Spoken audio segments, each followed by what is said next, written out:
So what's up with that half-baked brawler? I'll tell you and show you. Putin in Kupiansk. Yeah, like we're really going to believe that? They built another set in the bunker again, didn't they? Putin basically threw a masquerade there. Like Harlequin. Putin liked wearing military uniforms and decided to hold a very important meeting, as the Kremlin claims, at one of the command posts of the Zapad group. That was a real joke. First, obviously Putin decided to go after Zelensky. What does political mean? We already understand that the leadership of Ukraine is a criminal group. These people, sitting on golden toilets, hardly think about the fate of their own country. As they say, look who's talking, you're a fake Democrat yourself. He seized power himself, drove out the opposition, jailed half the country, rewrote the constitution for himself, and controls trillions from the budget. And after all that, they seriously claim that the golden toilets supposedly belong to someone else. Yeah, right. We've long since gotten used to these Putinist absurdities.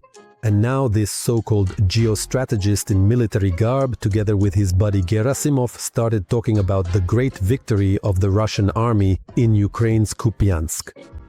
The commanders reported control over Kupiansk, advances in Vovchansk, Konstantinovka, and Siversk. Control over Kupiansk? Yeah, sure. How about this then? The claim by the head of the Russian General Staff, Valery Gerasimov, about the alleged capture of the Ukrainian city of Kupiansk by the aggressor country's army is false. This was reported by the press service of the General Staff of the Armed Forces of Ukraine. Now let's make it clearer and more visual. This is the still intact for now commander of the assault unit of the 121st Regiment with the call sign Lavrik. This Lavrushka, here's what he said about Kupiansk on November 6th. I am the commander of the assault unit of the 121st Motorized Rifle Regiment, call sign Lavrik. My unit is tasked with clearing and liberating Kupiansk. I'm confident that within the next week, the city will be completely liberated. Everyone's in a fighting mood will get the job done. Oh, Lavrusha, who made you say all that? He completed his mission.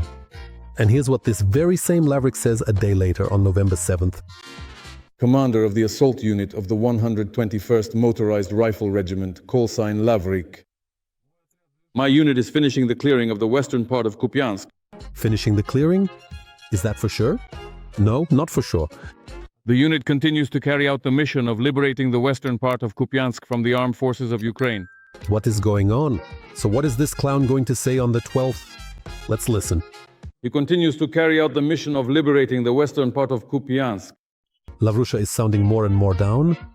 And now here's this clown's video diary for the 17th, for November 17th. The unit continues to kill AFU militants and those in the western part of Kupiansk.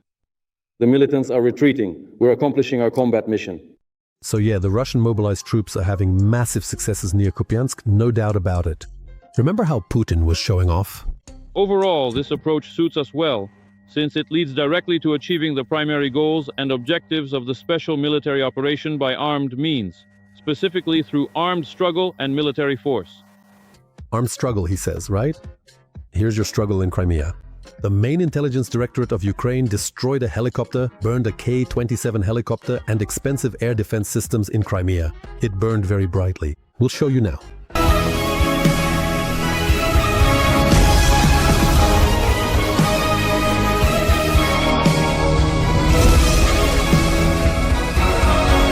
What's more, it's only Putin who believes that Trump is on his side. He thinks Trump will give him both Crimea and Donbass, but meanwhile, American ATACMS are striking Russian territory so hard it's unbelievable. The Russian Ministry of Defense claims that on November 18th, Ukrainian forces struck Voronezh with 4 long-range ATACMS missiles made in the USA. Wow, that's interesting. And here's another thing.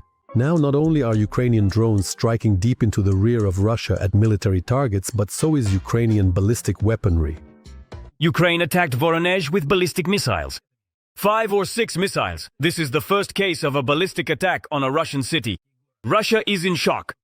Yes, Russia is in shock. And yes, the Ukrainian armed forces are doing an excellent job.